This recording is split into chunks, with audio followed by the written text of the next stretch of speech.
ہم آپ سے گزارش کرتے ہیں کہ اس چینل کو آپ ضرور سبسکرائب کریں اور اپنے فرینڈز کے ساتھ ان ویڈیوز کو ضرور شیئر کریں تاکہ اہل بیت کا پیغام زیادہ سے زیادہ جوانوں تک پہنچے۔ العظیم اعوذ باللہ من الشیطان الرجیم بسم اللہ الرحمن الرحیم الحمد للہ رب العالمین والصلاة والسلام علی محمد وآلہ الطاہرین الذین اذهب اللہ عنہم الرجس اہل البیت وطهرهم تطہیرا صلی ولعنۃ اللہ علی اعدائهم اجمعین من لیلنا هذا الى قیام یوم الدین اما بعد فقد قال سبحانہ وتعالی بسم اللہ الرحمن الرحیم فضل اللہ المجاہدین علی القائدین اجرا عظیما صلوات محمد و علی محمد۔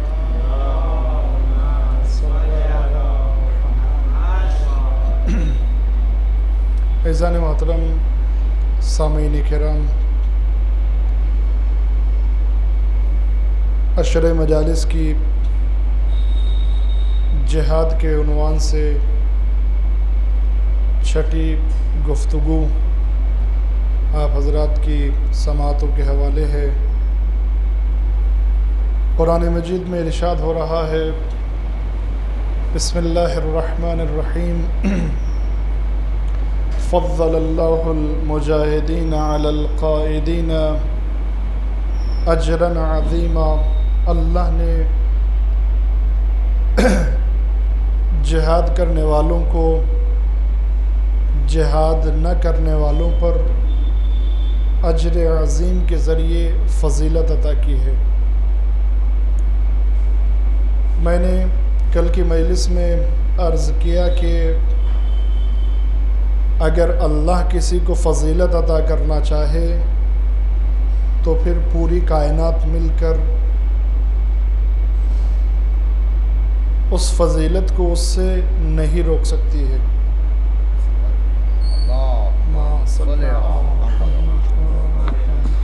ایک اور صلوات پڑھیں محمد و آل محمد پر۔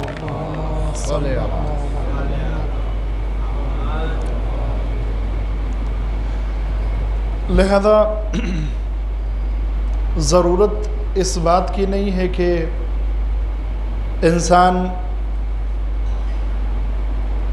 اپنی بدزبانی کے ذریعے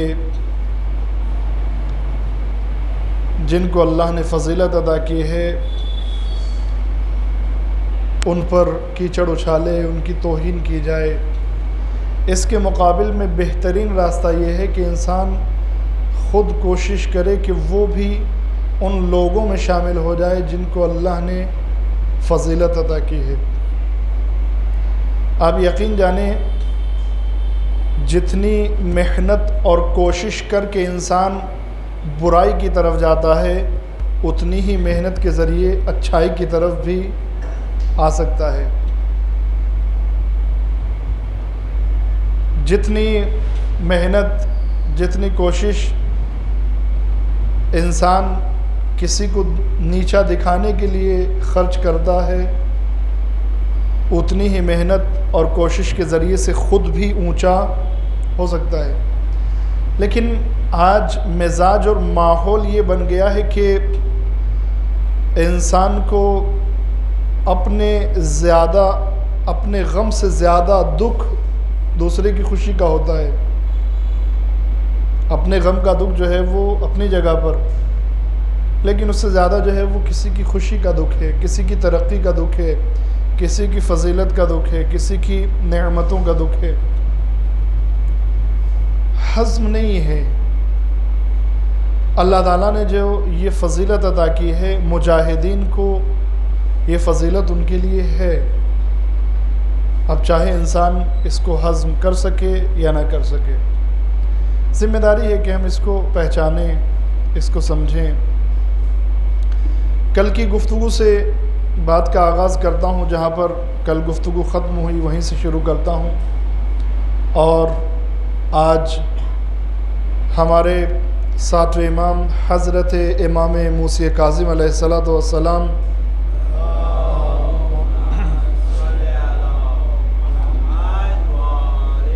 کی ولادت کی شب بھی ہے بعض روایات کے اعتبار سے، لہذا انشاءاللہ کچھ دیر اپنے موضوع سے متعلق گفتگو کے بعد چند ایک باتیں ساتویں امام کے متعلق بھی آپ کی خدمت میں انشاءاللہ عرض کروں گا۔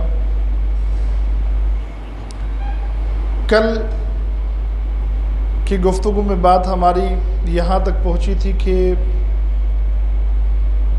آج کے زمانے میں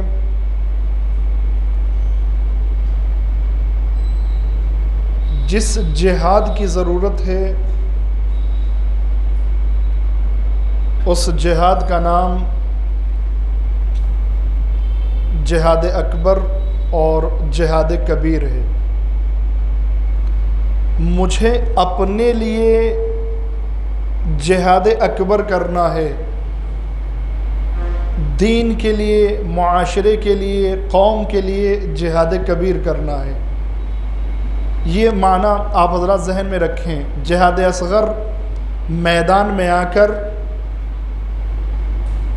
جہاد فزیکلی، جہاد اکبر یعنی اپنے نفس کی اصلاح کرنا، اپنی معنویت میں اضافہ کرنا، اپنی روحانیت میں اضافہ کرنا، اور جہاد کبیر یعنی قرآن کے ذریعے، احادیث کے ذریعے، معصومین علیہم السلام کی سیرت کے ذریعے دنیا میں اپنے صحیح عقائد کو پیش کرنا اور ان کی حفاظت کرنا، یہ جہاد کبیر ہے۔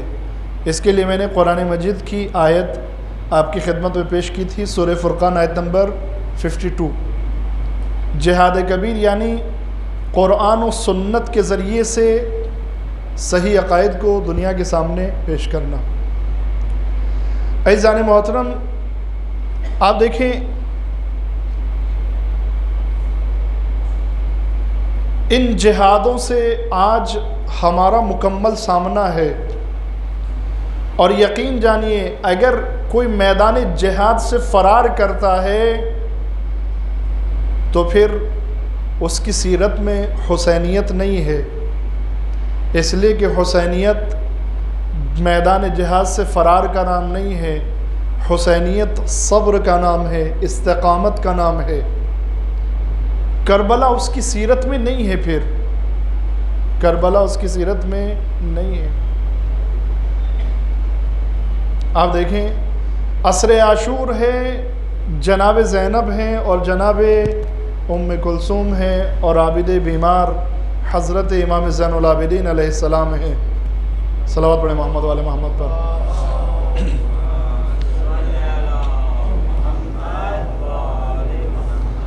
آپ کی خدمت میں ایک بات عرض کروں،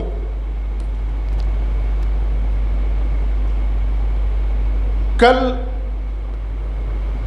عصر عاشور بعینہ جو حالات اور مشکلات جناب زینب اور امام زین العابدین علیہ السلام کے سامنے تھے، آج بعینہ وہی حالات ہر چاہنے والے کے سامنے ہیں، وہی حالات ہیں۔ اس لیے کل جو ذمہ داریاں امام زین العابدین علیہ السلام اور جناب زینب اور دوسری ہستیوں نے انجام دی ہیں عصر عاشور کے بعد سے، آج ان کے چاہنے والوں کی ذمہ داری ہے کہ انہی ذمہ داریوں کو انجام دیں۔ یہ جہاد کبیر ہے۔ کیسے؟ امام زین العابدین کے سامنے کیا ہے؟ امام زین العابدین کے سامنے جو حالات ہیں وہ حالات یہ ہے، گھر والوں کو شہید کر دیا گیا، ماں بہنوں کو قیدی بنایا گیا، اسیر بنایا گیا، چادریں چھینی گئیں۔ اب یہاں پر دونوں جہاد امام ایک ساتھ کر رہے ہیں، جہاد اکبر بھی اور جہاد کبیر بھی۔ جہاد اصغر یعنی میدان میں آ کر، میدان جنگ میں آ کر اسلحے کے ذریعے یا فزیکلی جہاد کرنا، وہ نہیں۔ جہاد اکبر یعنی بڑا جہاد، اور جہاد کبیر یعنی قرآن و سنت کے ذریعے عقائد کی اصلاح، معاشرے کی اصلاح۔ یہ دونوں عقائد، یہ دونوں جہاد امام ساتھ ساتھ فرما رہے ہیں۔ آج بھی اس جہاد کی ضرورت ہے۔ اس زمانے میں کیا تھا؟ اس زمانے میں یہ تھا، کربلا میں لشکر کو اکٹھا کیا گیا تھا۔ کیا کہہ کر اکٹھا کیا گیا تھا؟ کربلا میں لشکر کو اکٹھا کیا گیا، ایک باغی سے مقابلہ کرنا ہے۔ کسی باغی نے، باغی کسے کہتے ہیں؟ باغی کہتے ہیں جو حق کی حکومت کے خلاف قیام کرے، اسے باغی کہا جاتا ہے۔ حق کی حکومت کے خلاف جو قیام کرے، جو کھڑا ہو جائے، اس کو باغی کہا جاتا ہے۔ لہذا پروپیگنڈا کیا تھا؟ ماحول کیا بنایا گیا تھا؟ پروپیگنڈا اور ماحول یہ تھا کہ ایک باغی نے خروج کیا ہے۔ خروج کیا یعنی مقابلے کے لیے باہر آیا ہے۔ کس کے مقابلے کے لیے؟ خلیفہ رسول، خلیفہ رسول کے مقابلے کے لیے آیا ہے۔ تھوڑا سا پیچھے چلیں، مدینے میں آئیے۔ جب امام حسین مدینے سے نکل رہے ہیں، محمد حنفیہ کو جب وصیت کرتے ہیں تو فرماتے ہیں انی لم اخرج اشرا ولا بطرا ولا مفسدا ولا ظالما۔ میرے بھائی محمد حنفیہ، پوری دنیا کو یہ پیغام پہنچانا، میں سیر و تفریح کے لیے نہیں نکل رہا ہوں، بغاوت کے لیے نہیں جا رہا ہوں۔ یعنی یزید کے خلاف قیام کرنے تو جا رہے تھے، یزید کے خلاف جہاد کرنے تو جا رہے تھے۔ صلوات پڑھیں محمد والے محمد پر۔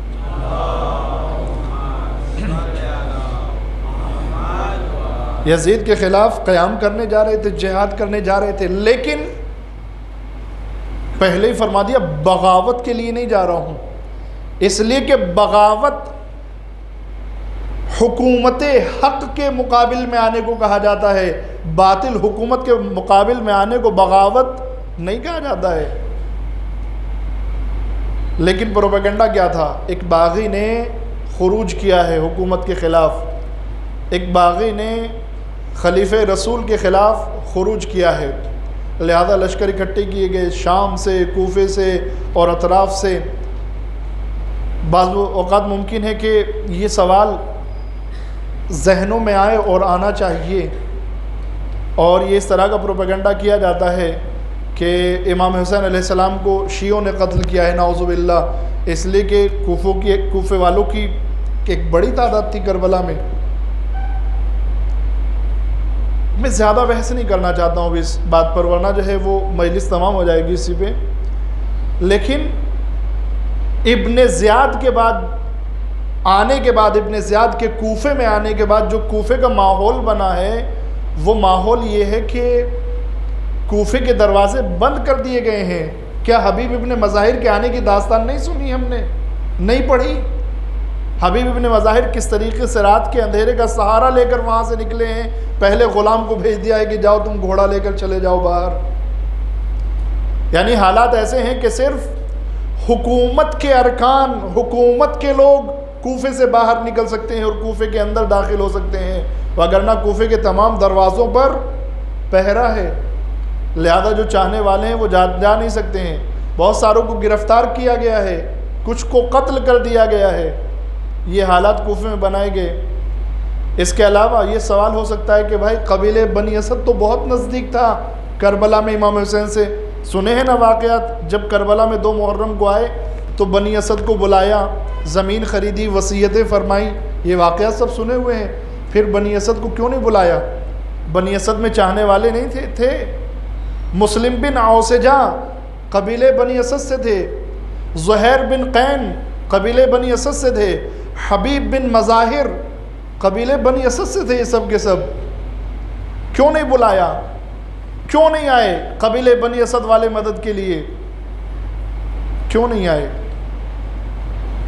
جناب حبیب ابن مظاہر قبیلے بنی اسد کو بلانے کے لیے گئے، لیکن جب حبیب ابن مظاہر قبیلے بنی اسد کو بلانے کے لیے گئے، ابن عمر سعد کو خبر ملی، فوراً قبیلے بنی اسد کا گھیراؤ کر لیا گیا، چاروں طرف سے گھیر لیا، کہا کہ کوئی نہیں جا سکتا ہے۔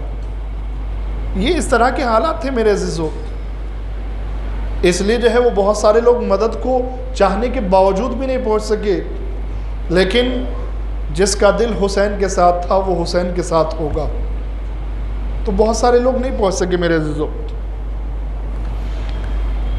حالات یہ بنائے گئے تھے، تو کوفے میں تو یہ حالات تھے، جو جاننے والے تھے، جو پہچاننے والے تھے وہ نہیں نکل سکتے تھے، کچھ کو گرفتار کر لیا گیا تھا، دروازوں پر پہرے تھے، نہیں نکلا جا سکتا تھا۔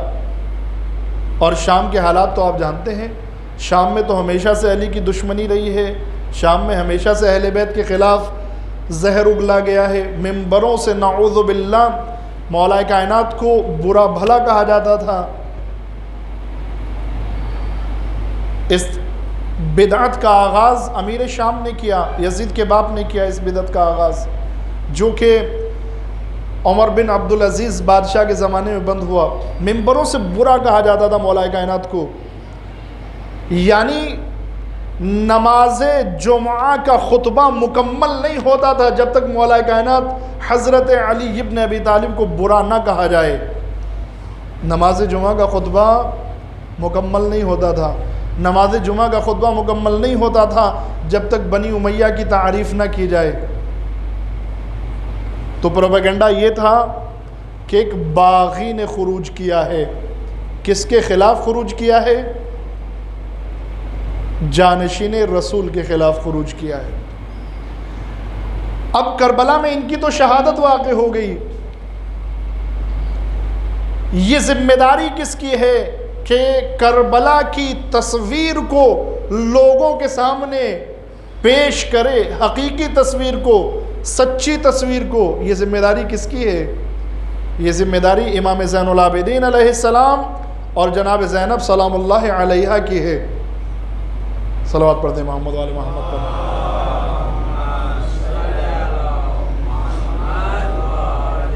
یہ ذمہ داری آپ دونوں کی ہے۔ امام نے اس ذمہ داری کو انجام دیا یا نہیں دیا؟ یہ میرے عزیزو جہاد کبیر ہے، یہ جہاد کبیر ہے۔ کوفے اور شام دونوں جگہ میں یہ واقعات پیش آئے ہیں۔ میں شام کا واقعہ آپ کی خدمت میں عرض کروں۔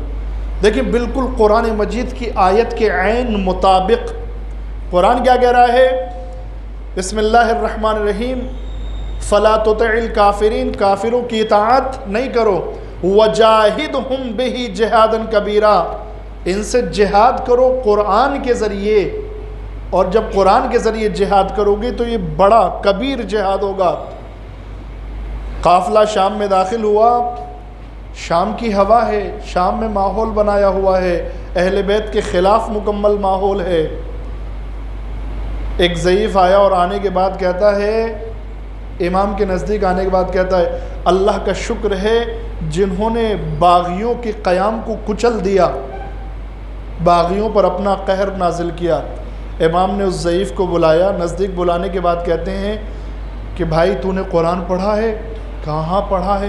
کہا کیا قرآن میں تم نے آیت پڑھی ہے قُلْ لَا أَسْأَلُكُمْ عَلَيْهِ أَجْرًا إِلَّا الْمَوَدَّةَ فِي الْقُرْبَى؟ کہا ہاں میں نے آیت پڑھی ہے۔ کہا معلوم ہے وہ قربہ کون ہیں؟ جن کی محبت رسالت کا اجر ہے۔ کہا میں نے آیتیں تو پڑھی ہیں لیکن کبھی اس طرح سے سوچا نہیں ہے۔ کہا جن کی رسالت، جن کی محبت اجر رسالت ہے وہ قرابت دار، وہ قربہ ہم ہیں، وہ اہل بیت ہم ہیں۔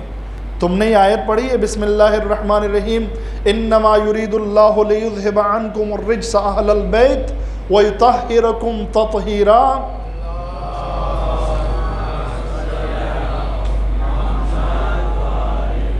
کہا ہاں یہ آیت بھی میں نے پڑھی ہے، بارہا پڑھی ہے۔ کہا اس آیت میں اہل بیت کون ہے پتہ ہے؟ کہا نہیں۔ کہا وہ اہل بیت ہم ہیں۔ کہا تم رسول کے گھر والے ہو، تم رسول کے اہل بیت ہو، رسول کے رشتہ دار ہو؟ تعجب ہوا اس کو۔ کہتا ہے کہ شام میں ہم نے جو سنا ہے وہ یہی سنا ہے کہ یزید اور اس کے گھر والوں کے علاوہ آل رسول میں کوئی ہے ہی نہیں. اتنا بڑا پروپیگنڈا، اتنا بڑا. میرے عزیزو، کبھی کبھی تعجب ہوتا ہے آج کے زمانے میں جوانوں کو، لوگوں کو، کہ حقیقت کو اتنا کیسے بدلا جا سکتا ہے. ہر زمانے میں ہوا ہے، اس زمانے میں بھی بدلا گیا، آج کے زمانے میں بدلا جا رہا ہے. لیکن وہاں پر کیا پیش کیا گیا تھا؟ نمبر 1 یہ خاندان رسول ہیں. نمبر 2 خروج باغیوں نے کیا ہے. امام نے فرمایا ہم باغی نہیں، ہم خاندان اہل بیت ہیں. توبہ کی، رونے لگا، کہا کہ میں نے قرآن تو بہت پڑھا تھا لیکن اس طرح سے نہیں سوچا تھا. عزیزان محترم، یہ جہاد کیا ہے امام سجاد علیہ السلام نے، یہ ذمہ داری تھی آپ کی. آج کے زمانے میں بھی اس جہاد کی ضرورت ہے. بڑے انتظامات کیے گئے تھے. دیکھیں، دشمن ہمیشہ سے چالاک ہے، دشمن ہمیشہ محنت کرتا ہے، کوشش کرتا ہے. دشمن تلاش کرتا ہے میرے بھائیوں عقائد کو بگاڑنے کے لیے. ہم محنت نہیں کرتے ہیں عقائد کو سدھارنے کے لیے. دشمن ہمیشہ سے چالاک ہے، دشمن نے ہمیشہ محنت کی ہے. آپ سوچ رہے ہیں، میں آپ کی خدمت میں عرض کروں، میرے بزرگ جانتے ہوں گے، نوجوانوں کے لیے عرض کروں، امام حسین کا جو قتل ہوا ہے ایسے ہی نہیں، قاضیوں سے، مفتیوں سے فتوے اور فیصلے لیے گئے ہیں قتل امام حسین کے لیے. قاضیوں نے فیصلے دیے ہیں کہ ہاں حسین کا قتل واجب ہے، حسین کا قتل واجب ہے، چونکہ خلیفہ وقت کے خلاف قیام کیا. مفتیوں نے فتوے دیے ہیں. بعض اوقات قاضیوں اور مفتیوں کی تعداد 80 تک لکھی جاتی ہے. یعنی یزید جیسا بیہودہ انسان جو ہے دین کی دشمنی میں، اہل بیت کی دشمنی میں اتنی کوشش کر رہا ہے، محنت کر رہا ہے. ایسے نہیں کہ لشکر کو بھیج دیا اور کہا قتل کر دو، نہیں، فتوے لیے گئے، قاضیوں سے فیصلے لیے گئے، مفتیوں سے فتوے لیے گئے. عزیزان محترم، مکمل کام پلاننگ کے تحت، سارا کام جو ہے وہ ایک شیڈیول اور ڈسپلن کے تحت انجام پاتا تھا. دشمن نے محنت کی. عزیزان محترم، آج بھی یہی ہے. کل امام سجاد کو جہاد کرنا تھا، آج اس امام کی طرف سے جو غیبت میں بیٹھا ہوا ہے، جو پردے غیب میں ہے، اس کی طرف سے اس کے انتظار کرنے والوں کو جہاد کرنا ہے. امام نے پہچانوایا کہ جس کو یہ قتل کر کے آ رہے ہیں وہ باغی نہیں ہے، آل رسول ہے. آج میری اور آپ کی ذمہ داری ہے، کل جس طریقے سے کربلا کے واقعے کو، کربلا کی تصویر کو لوگوں کے سامنے غلط بنا کر پیش کیا گیا تھا، علی، امام حسین اور امام حسن کی صورت کو، ان کی امیج کو شام میں اور دوسرے علاقوں میں غلط پیش کیا گیا تھا. آج اس وقت امام زین العابدین نے سب کچھ دھو دیا، صاف کر دیا. آج میری اور آپ کی ذمہ داری ہے اسلام کی تصویر کو، کربلا کی تصویر کو، اہل بیت علیہم السلام کی تصویر کو جو غلط طریقے سے پیش کیا جا رہا ہے، میری ذمہ داری ہے یہ تصویر صاف کرنا. آج میری ذمہ داری ہے، آپ کی ذمہ داری ہے. لیکن تصویر غلط بنانے والوں نے بہت محنت کی، تصویر صحیح کرنے والوں نے کتنی محنت کی وہ سوچیں. آپ اندازہ لگائیں، جب امام حسن علیہ السلام جنگ کے لیے آئے ہیں اور لشکر بک گیا ہے، اپنے عزیز بکے. امام حسن جب لشکر لے کر آئے ہیں اور 30,000 کا لشکر، مولا کائنات کی شہادت کے بعد 30,000 کا لشکر امیر شام سے جنگ کے لیے حضرت عباس نے، حضرت امام حسن نے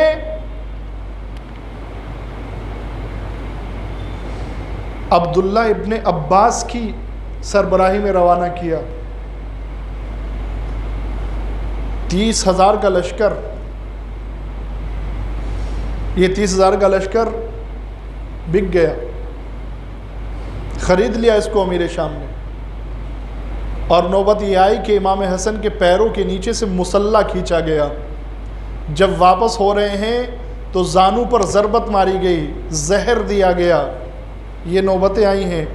لیکن میرے عزیزو یہ ساری چیزیں ٹھیک ہے، ہو گئی۔ میں آپ کو ماحول کی بات بتاؤں، کیسا ماحول بنایا گیا اہل بیت علیہ السلام کے خلاف۔ یہ مسلح کھینچا جانا ٹھیک ہے، کھینچا گیا، مصیبت ہے۔ یہ زانو پر ضربت کا مارنا، اس میں جو ہے درد ہے، سختی ہے، لیکن یہ ظاہری سختی ہے۔ اہل بیت علیہ السلام ان سب چیزوں کو توجہ اور اہمیت نہیں دیتے ہیں۔ لیکن میرے عزیزو مصیبت یہ تھی جب مسلح کھینچا جا رہا تھا تو مسلح کھینچتے وقت دو بڑے سخت جملے امام کو کہے جا رہے تھے، اور ایک جملہ تو بار بار دہرایا گیا ہے امام کے لیے، امام کے سامنے۔ ایک جملہ تو یہ تھا، مسلح کھینچنے والے اور اس کے ساتھی کہتے ہیں کیا تم بھی، مجھے نہیں معلوم میں یہ جملہ کیسے ادا کروں، لیکن جملہ یہ تاریخ میں کہا گیا، کیا تم بھی اپنے باپ کی طرح کافر ہو گئے ہو؟ نعوذ باللہ، امام حسن سے یہ جملہ کہا جا رہا ہے۔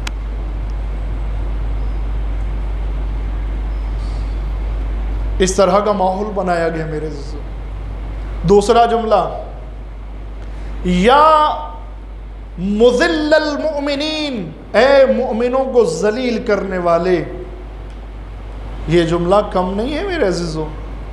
اگر مصائب کا موقع ہو تو روتے روتے،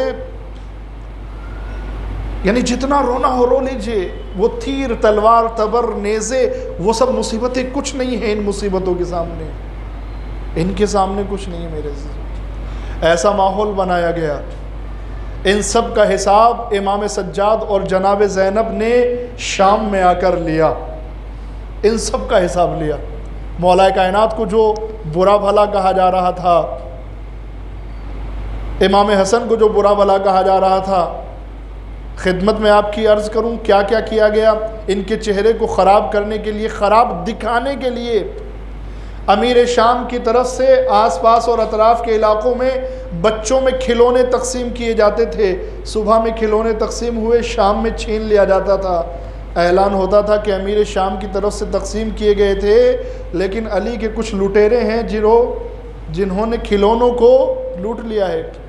بھیڑیں تقسیم کی جاتی تھیں، بکریوں کے بچے گھروں میں تقسیم کیے جاتے تھے، اور اعلان کیا جاتا تھا کہ یہ امیر شام کی طرف سے آپ کی خدمت میں تحفہ ہے، ہدیہ ہے۔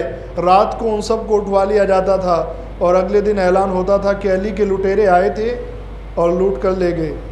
محنت کی میرے عزیزو علی کا چہرہ خراب کرنے کے لیے، اہل بیت کے چہرے کو، حقیقی چہرے کو چھپانے اور غلط چہرے کو دکھانے کے لیے۔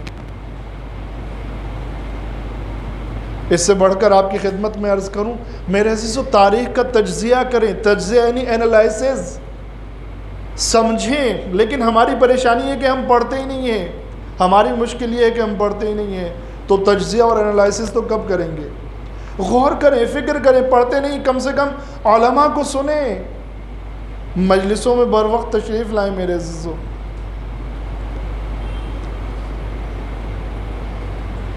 مولا کائنات ضربت لگ رہی ہے تو کیا فرما رہے ہیں؟ جملہ یاد ہے نا؟ کیا فرمایا؟ کوئی جوان بتا سکتا ہے؟ احسن، ماشاءاللہ، جزاک اللہ۔ ایک صلوات پڑھیں محمد والے محمد پر۔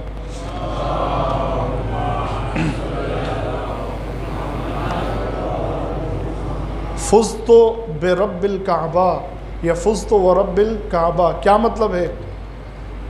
کعبے کے رب کی قسم، علی کامیاب ہو گیا۔ علی کی زندگی کا ایک لمحہ بھی ناکامی کا نہیں تھا۔ تصور کر سکتے ہیں کہ علی کی زندگی کا کوئی ایک لمحہ ناکامی میں گزرا ہو؟ مکمل زندگی علی کی کامیاب ہے۔ علی کی زندگی کے ایک ایک لمحے کی اتنی قیمت ہے کہ پوری انسانیت کی زندگی کے بدلے میں علی کی زندگی کا ایک لمحہ زیادہ قیمتی ہے۔ علی اگر ایک رات سو جائے تو اس کی نیند ہر نیند سے بہتر ہو، اگر ایک ضربت لگائے تو اس کی ضربت ثقلین یعنی دونوں جہان کی عبادت سے زیادہ ثواب اور فضیلت والی ہو۔ پھر علی کی زندگی کا اندازہ لگائیں۔ لیکن میرے عزیزو، کسی موقع پر کہا کہ میں کامیاب ہو گیا؟ نہیں، کہاں کہا؟ جب سر پر ضربت لگی کیا فرمایا؟ فزت و رب الکعبہ، رب کعبہ کی قسم میں کامیاب ہو گیا۔ بہت ساری وجہیں ہیں اس میں کیوں کہا، دو وجہیں آپ کی خدمت میں بیان کروں، بہت ساری وجہ ہو سکتی ہیں، جن میں سے دو وجہیں یہ ہو سکتی ہیں۔ ایک تو علی کو شہادت کا شوق بہت زیادہ تھا، جنگ جیت کر آتے تھے، پیغمبر کی خدمت میں حاضر ہوتے تھے، پیغمبر فرماتے تھے یا علی اداس کیوں ہو، کیا بات ہے؟ فرماتے تھے یا رسول اللہ چچا حمزہ چلے گئے، فلاں کی شہادت واقع ہو گئی۔ کہا یا علی جنگ تو ہم جیت گئے ہیں، تمہارے چہرے پر یہ اداسی کیوں ہے؟ فرماتے ہیں یا رسول اللہ میری باری کب آئے گی، مجھے کب شہادت نصیب ہوگی؟ پیغمبر نے فرمایا علی تمہاری یہ آرزو پوری ہوگی۔ اس وقت جملہ فرمایا کرتے تھے علی کو شہادت سے اتنا پیار ہے جتنا پیار بچے کو اپنی ماں کی سینے سے ہوتا ہے، اس سے زیادہ علی کو شہادت سے پیار ہے، اس سے زیادہ علی کو شہادت سے لگاؤ ہے۔ تو ایک تو یہ، اور دوسرے میرے عزیزو یہ شام میں جو علی کے خلاف پروپیگنڈا تھا، کیا تھا؟ شام میں پروپیگنڈا تھا علی نماز نہیں پڑھتے۔ آج میرے عزیز و علی کے چاہنے والوں کے بارے میں بھی یہ پروپیگنڈا بعض جگہوں پر ہے، اور اس کے وجوہات بھی ہیں۔ خبردار اپنے بارے میں کہیں پر بھی اس طریقے کے پروپیگنڈے کی اجازت نہیں دینا۔ علی نماز نہیں پڑھتے تھے، یہ پروپیگنڈا تھا۔ شہادت ہوئی، سر پہ ضربت لگی، فرمایا فزت و رب الکعبہ، رب کعبہ کی قسم علی کامیاب ہو گیا۔ کیسے؟ شام میں خبر پہنچی علی مارے گئے، علی شہید ہو گئے۔ لوگوں نے پوچھا کیسے، کس نے مارا، کون سی جنگ میں؟ کہا کوئی جنگ ونگ نہیں تھی، کس نے مارا؟ کتنے لوگ تھے؟ ایک انسان تھا، ابن ملجم، ایک انسان نے علی کو مار دیا۔ یہ کیسے ہو سکتا ہے؟ علی تو بہت بہادر، طاقتور، شجاع انسان تھے۔ یہ شام کی گفتگو ہے میرے عزیزو، جب مولا کائنات کی شہادت کی خبر پہنچی ہے، یہ شام کی گفتگو ہے۔ علی تو بہت بہادر تھے، یہ کیسے ہوا سب کچھ؟ خبر لانے والے نے خبر دی علی کو سجدے کی حالت میں قتل کیا گیا ہے۔ اب جب لوگوں نے سنا سجدے کی حالت میں مسجد میں، اب حالات کیسے تھے آپ اندازہ لگائیں۔ اس وقت لوگوں نے تعجب سے سوال کیا کیا علی نماز بھی پڑھتے تھے؟ ایک وجہ یہ ہو سکتی ہے میرے عزیزوں کہ علی نے کہا فزت و رب الکعبہ، رب کعبہ کی قسم علی کامیاب ہو گیا ہے۔ علی کی شہادت بھی کامیابی ہے، شہادت علی کی یہ کام کرے گی کہ شام میں معلوم ہوگا۔ میرے عزیزو دشمن نے اتنا کام کیا، اتنا پروپیگنڈا کیا، مولا کائنات کے بارے میں، امام حسن کے بارے میں، امام حسین کے بارے میں۔ اب ذمہ داری کیا تھی سجاد اور زینب کی؟ سجاد اور زینب کی ذمہ داری یہ تھی اس سب کو ختم کرنا تھا۔ میں انشاءاللہ کل عرض کروں گا کہ کیسے ختم کیا، کیسے جہاد کیا، کیسے وہ چہرہ جو دھوندلا کر دیا گیا تھا، جس پر دھول گرد و غبار ڈال دیا گیا تھا، کس طریقے سے اس غبار کو ہٹا کر چہرے کو ظاہر کیا اور صاف کیا، انشاءاللہ عرض کروں گا۔ لیکن میرے جوان بھائیوں، میں نے جو کل جملہ عرض کیا تھا آخری وقت میں، آج سب سے بڑا جہاد یہ ہے کہ اپنے صحیح عقائد کو پیش کر کے مذہب شیعت کی صحیح پہچان دنیا کے سامنے قائم کی جائے۔ آج اگر کوئی شیعت کو برا کہتا ہے تو یقین جانے اس لیے برا کہتا ہے چونکہ اس نے شیعت کے صحیح چہرے کو نہیں دیکھا ہے۔ لیکن شیعت کے صحیح چہرے کو کیوں نہیں دیکھا ہے؟ اس لیے کہ شیعت کے چہرے کو کہاں تلاش کریں گے؟ مومنین کے درمیان تلاش کریں گے، مسجدوں میں تلاش کریں گے، منبر پر تلاش کریں گے۔ ہم نے اجازت دی ایسے افراد منبر پر آئیں جن کا شیعت سے کوئی تعلق نہیں ہے، جن کو قوم کا کوئی درد نہیں ہے، جن کا مذہب سے کوئی واسطہ نہیں ہے۔ لہذا انہوں نے دیکھا کہ شیعت تو یہ ہے۔ اب میری اور آپ کی ذمہ داری ہے کہ شیعت کے صحیح چہرے کو پہچانوائیں، لیکن اس کے لیے سب سے پہلے مجھے خود جاننا ضروری ہے کہ حقیقی اور سچی شیعت کیا ہے، مکتبی شیعت کیا ہے۔ اہل بیت علیہم السلام نے جو مذہب دیا ہے وہ مذہب کیا ہے، میرے مزاج کا مذہب کیا ہے وہ نہیں، میرے مزاج کی عزاداری کیا ہے وہ نہیں، میرے مزاج کی مجلس کیا ہے وہ نہیں، میرے مزاج کا دین کیا ہے وہ نہیں، میرے عزیزو میرے مزاج کی کوئی حیثیت نہیں ہے۔ میرا مزاج کیا ہے؟ میرے مزاج کی کوئی حیثیت نہیں۔ جو اصلی دین ہے اس کو پہچاننے کی ضرورت ہے۔ یہ جہاد کل جب ضرورت تھی تو امام سجاد نے کیا، جناب زینب نے کیا۔ گاؤں گاؤں ایک مثال آپ کی خدمت میں پیش کر دوں اور اس کے بعد امام موسیٰ کاظم علیہ السلام کا تذکرہ کرتا ہوں۔ صلوات پڑھیں محمد والے محمد پر۔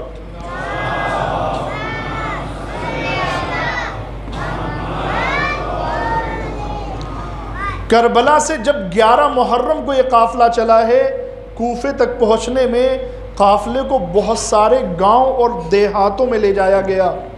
آپ ان گاؤں اور دیہاتوں کی تاریخ اٹھا کر پڑھیں، ہسٹری اٹھا کر پڑھیں، تو آپ دیکھیں گے کہ ان میں سے اکثر دیہاتوں میں جیسے ہی قافلہ داخل ہوتا تھا پہلے استقبال ہوتا تھا، لیکن اس کے بعد یزیدیوں کو پتھر مار کر نکالا جاتا تھا۔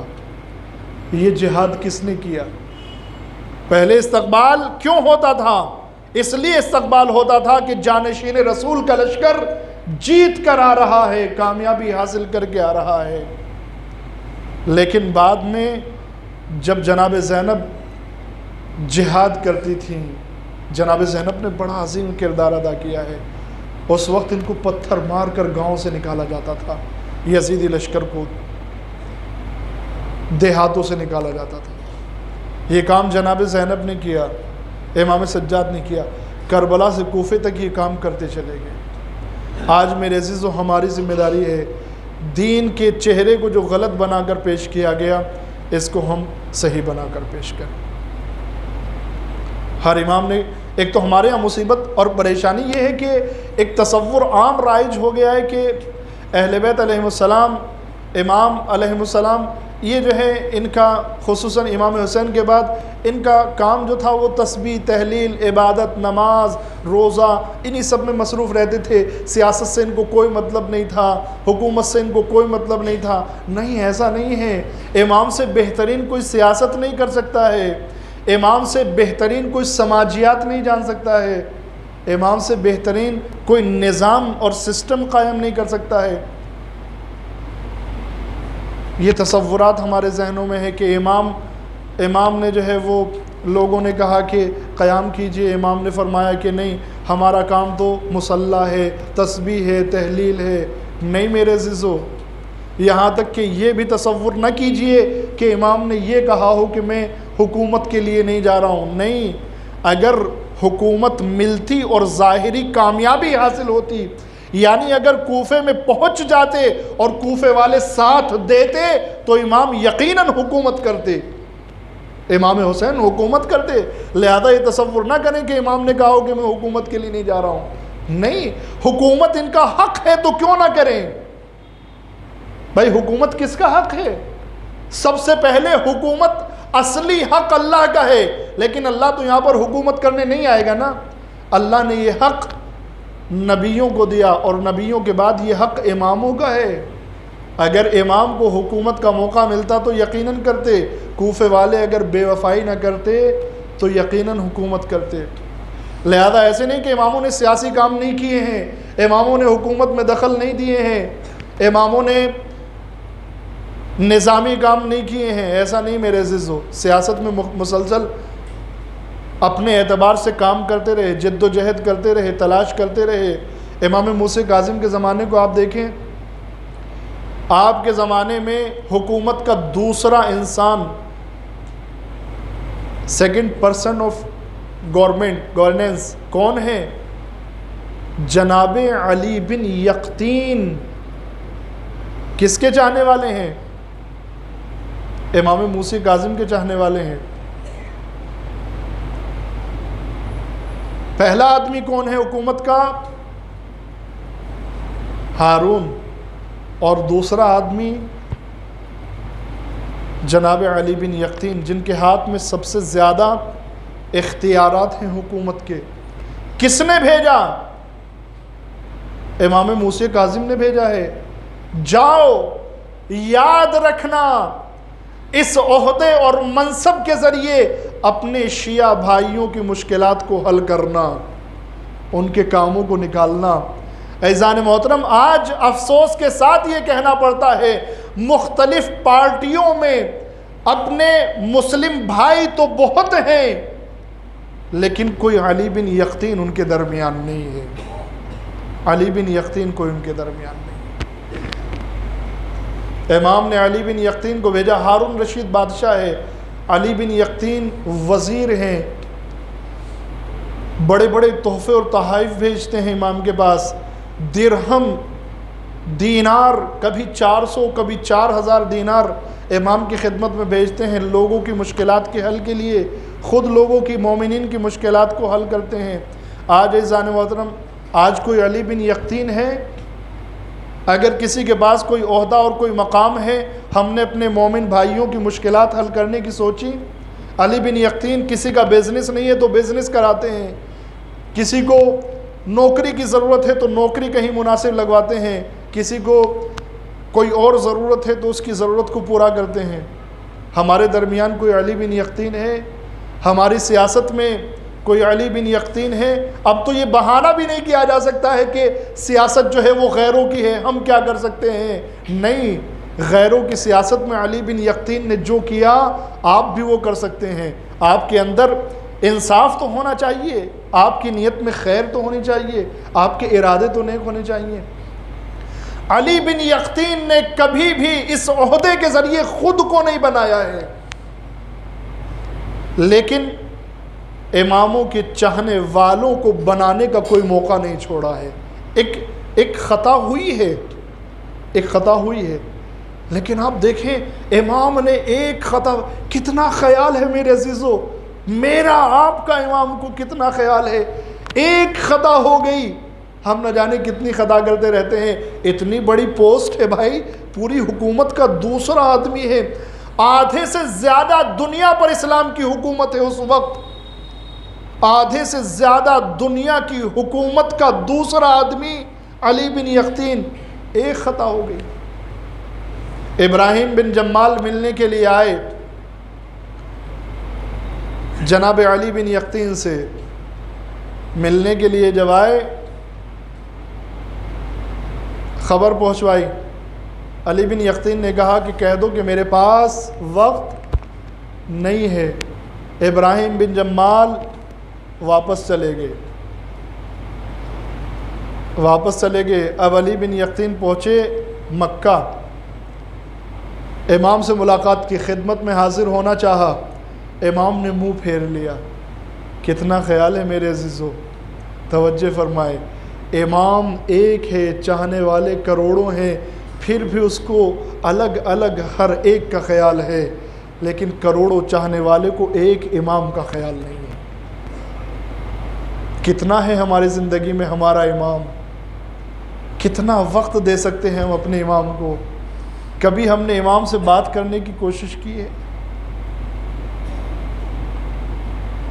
امام فرماتے ہیں، 12ویں امام فرماتے ہیں، اِنَّا غَيْرُ مُحْمِلِينَ لِمُرَاعَاتِكُمْ وَلَا نَاسِينَ لِذِكْرِكُمْ، میرے چاہنے والوں، میرے شیعوں، یقین کر لو میں ہمیشہ تمہارا خیال رکھتا ہوں، میں کبھی تمہیں بھولتا نہیں ہوں، وَلَا نَاسِينَ لِذِكْرِكُمْ، کبھی بھولتا بھی نہیں ہوں، تم کو یاد کرتا رہتا ہوں، تمہیں تمہارا خیال رکھتا ہوں۔ اگر میں تمہارا خیال نہ رکھوں، زمانہ اتنا پرآشوب ہے تمہیں شکنجے میں جکڑ دے گا۔ میرے عزیزو، میرا امام تو مجھے نہیں بھولتا ہے، میں امام کو یاد کرتا ہوں یا نہیں کرتا ہوں؟ اپنے آپ سے سوال کریں، کبھی وقت نکالیں، امام سے بیٹھ کر بات کریں، رات کی تنہائی میں، رات کی تنہائی میں کچھ دیر امام سے بیٹھ کر بات کریں۔ اپنے حالات تو بیان کر سکتے ہیں نا، اپنی عقیدت کا اظہار تو کر سکتے ہیں، اپنی مشکلات تو بیان کر سکتے ہیں نا، اپنوں سے بیان کیا جاتا ہے نا، ہوتا ہے نا۔ کبھی انسان کو کوئی کامیابی ملی، ماں باپ سامنے نہیں ہے، پردیس میں ہے، تو بچے کے ذہن میں، جوان کے ذہن میں خیال آتا ہے، یا ماں باپ یا دادا کسی کا انتقال ہو گیا ہے، اس کے بعد کامیابی ملی تو خیال آتا ہے اگر دادا ہوتے تو کتنا خوش ہوتے، والدہ دیکھتی تو کتنا خوش ہوتی.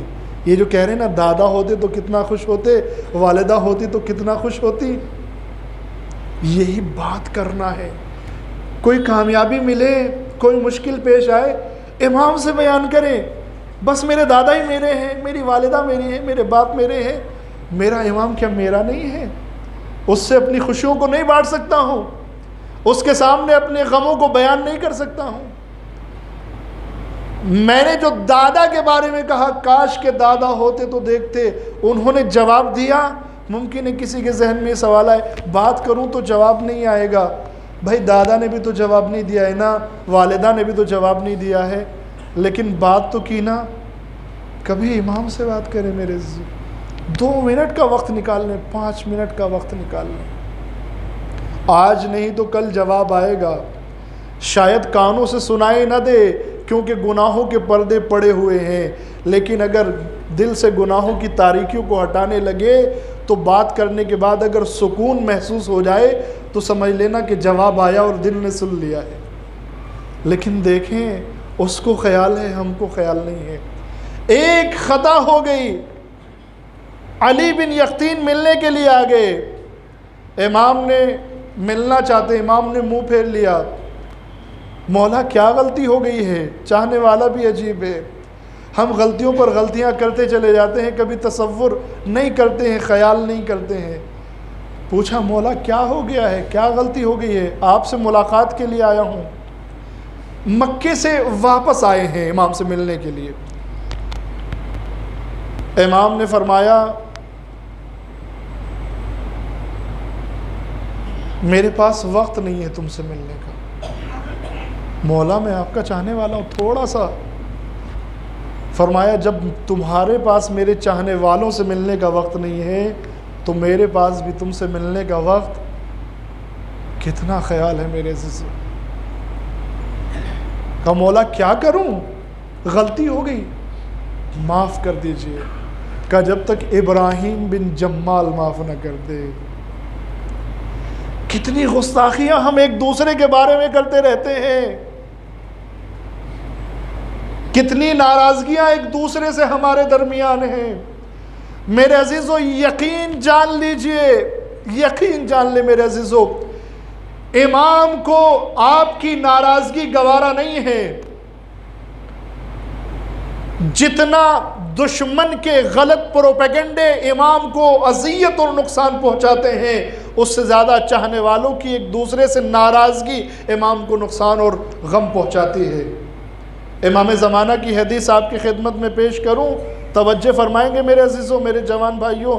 امام فرماتے ہیں اللہ رحم کرے ہمارے چاہنے والوں پر، اگر ہمارے شیعہ ہمارے چاہنے والوں کا لفظ ہے، اگر ہمارے چاہنے والے ہماری محبت کی وجہ سے، ہماری ولایت کی وجہ سے، ان کے دلوں میں جو ہماری ولایت ہے، اگر ہماری ولایت کی وجہ سے ایک دوسرے سے محبت کرنے لگے تو ہمارے آنے میں دیری نہیں ہوگی.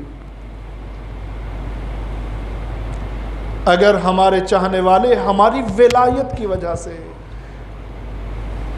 آپسی رشتہ داری کی وجہ سے نہیں، وہ محبت الگ ہے، دوستی کی وجہ سے نہیں، وہ محبت الگ ہے، آپس داری کی وجہ سے نہیں، وہ محبت الگ ہے، پڑوس کی وجہ سے نہیں، محلے داری کی وجہ سے نہیں، بزنس پارٹنرشپ کی وجہ سے نہیں، کسی اور وجہ سے نہیں، وہ ساری وجوہات الگ ہیں. اگر ہماری محبت اور ولایت جو ان کے دل میں ہے اس کی وجہ سے ایک دوسرے سے محبت کرنے لگیں تو پھر ہمارے ظہور میں دیری نہیں ہوگی. تو میرے عزیزو اس فرمان کے مطابق تو یہ بھی ممکن ہے کہ شاید اس کے آنے میں ہم رکاوٹ بن رہے ہوں، شاید میں رکاوٹ بن رہا ہوں. فرما رہے ہیں کہ اگر ہماری ولایت جو ان کے سینوں میں ہے اس ولایت کی وجہ سے ان کے دل نزدیک ہو جائیں، اکٹھا ہو جائیں محبت کرنے. ایک اتنا خیال میرے عزیزو، ان کو برداشت نہیں ہے کہ دو چاہنے والے آپس میں اختلاف اور جھگڑا کریں. ان کو پسند نہیں ہے کہ دو چاہنے والے ایک دوسرے سے ناراض رہیں. اور میرے عزیزو یقین جان لیجئے وہ کیسی ولایت ہے جو آپس میں ہم سب کو اکٹھا نہ کر سکے. کیا فرماتے ہیں علی بن یقطین سے امام؟ فرماتے ہیں کہ نہیں، جب تک ابراہیم بن جمال راضی نہ ہو جائیں تب تک میں بھی راضی نہیں ہوں گا. اب میرے عزیزو اس کی محبت دیکھیں علی بن یقطین کی. فرمایا حضور وہ تو مدینے میں ہیں یا کوفے میں، ظاہراً مجھے بھی وطن یاد نہیں آ رہا ہے، ظاہراً کوفے میں. کہا وہ کوفے میں ہے اور میں یہاں. وہ کوفے میں ہیں، ابراہیم بن جمال کوفے میں تھے، وہ کوفے میں ہیں، میں یہاں مدینے میں آپ کی خدمت میں. مولا یہ جو درمیان کا سفر ہے، اس سفر میں توجہ فرمائے میرے عزیزو، سیکھیں یہاں علی بن یقطین سے. اس سفر میں جو آپ مجھ سے ناراض ہیں، اتنے وقت کی ناراضگی کو برداشت نہیں کر سکتا ہوں. میرے عزیزو آج جوان سوچے، آج مجھے سوچنا چاہیے، سب کو سوچنا چاہیے، کوئی کام ایسا تو نہیں کر رہا ہوں جس سے امام ناراض ہوں. علی بن یقطین کہہ رہے ہیں مولا یہاں سے کوفے تک آنے جانے کا جو سفر ہے، اتنے میں جو وقت لگنے والا ہے، اتنے وقت کی ناراضگی کو برداشت نہیں کر سکتا ہوں. جاؤں گا ابراہیم بن جمال سے معافی مانگنے، لیکن آپ راضی تو ہو جائیے. امام نے فرمایا جب تیرا دل تیار ہے تو وقت کی کوئی پریشانی نہیں ہے. بس آبادی سے باہر نکلو، جنگل میں جاؤ، اونٹنی تیار ملے گی. باہر نکلے، سوار ہوئے، آنکھیں بند کیں، امام کی ہدایت کے مطابق واپس آنکھیں کھولی تو دیکھا رات کی تاریکی کوفے میں ابراہیم بن جمال کے دروازے کے سامنے دروازے کو کھٹکھٹایا.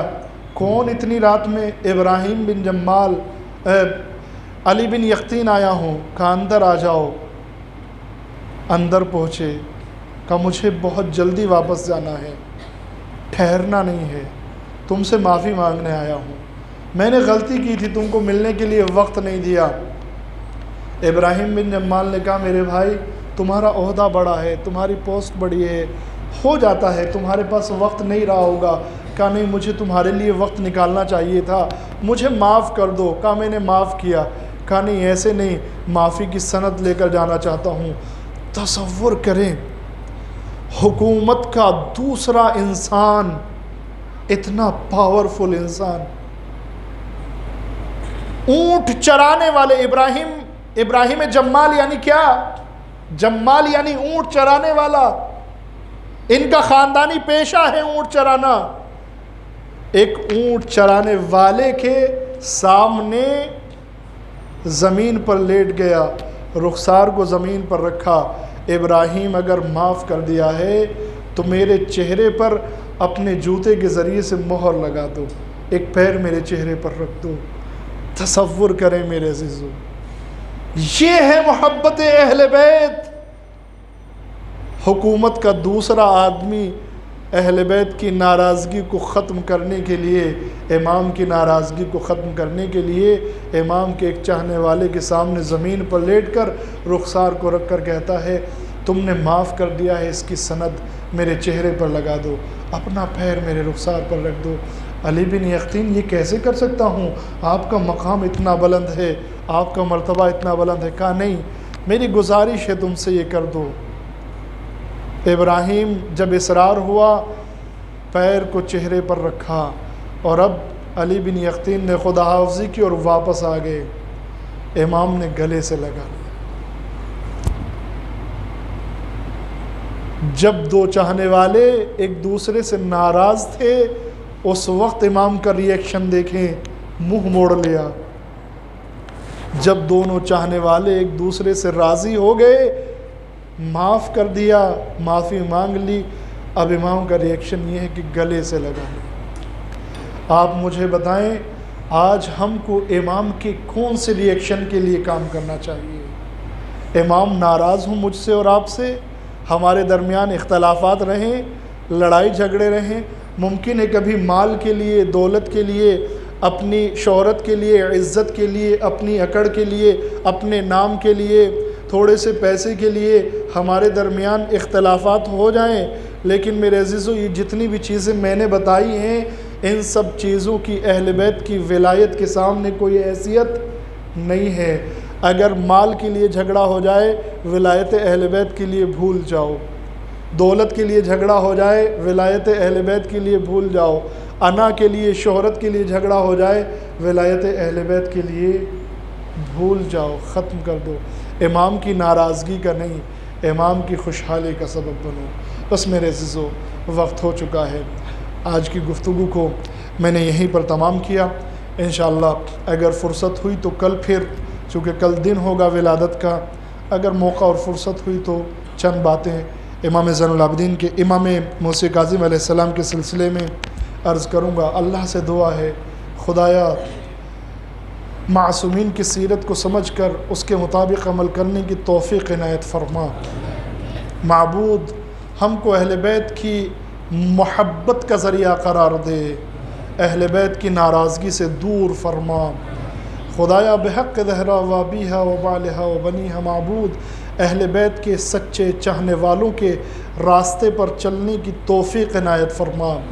خدایا ہماری قوم کے درمیان علی بن یقطین جیسی ہستیاں پیدا فرما، جابر بن حیان جیسی ہستیاں پیدا فرما۔ معبود چہر معصومین کا واسطہ، شہدائے کربلا کا واسطہ، خدایا جوانوں میں دینی معرفت اور بصیرت پیدا فرما، توفیقات میں اضافہ فرما۔ معبود جو ہاتھ تیری بارگاہ میں پھیلے ہیں ان کو خالی نہ پلٹا، ان پر اپنی نعمتیں، برکتیں، رحمتیں نازل فرما۔ پرچم اسلام کو سر بلند فرما، پرچم کفر و نفاق کو سر نگوں فرما۔ اسلام و مسلمین و مؤمنین کو عزت عنایت فرما، مؤمنین کے درمیان محبت قائم فرما۔ امام کو ہم سے راضی فرما، امام کے ظہور میں تعجیل فرما۔ ہمیں اس لائق بنا کہ امام کے اعوان و انصار میں شمار ہو سکیں۔ ربنا تقبل منا انک